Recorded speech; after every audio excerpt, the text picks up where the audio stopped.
আজকে এই কই মাছটা দিয়ে বানাবো কই তেল।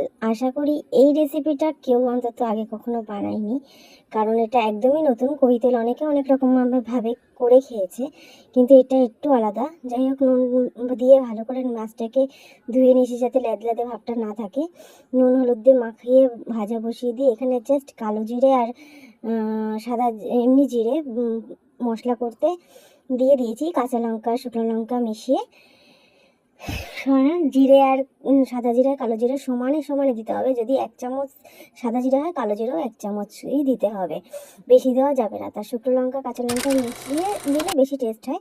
তো যাই হোক, মাছটাকে হালকা করে ভেজে মশলার মধ্যে কোনো ফোড়ন টোড়ন কিচ্ছু যাবে না, শুধু তেলের ওপর মশলা ছেড়ে দিয়ে ভালো করে কষিয়ে একটু তেল কই যেহেতু তেল তো একটু বেশি করে দিতেই হবে, মাছটা কষিয়ে দিয়ে দিয়ে জল দিয়ে দেবে পরিমাণ মতন। জাস্ট জল শুকিয়ে আসবে, এই নাও রেসিপি রেডি।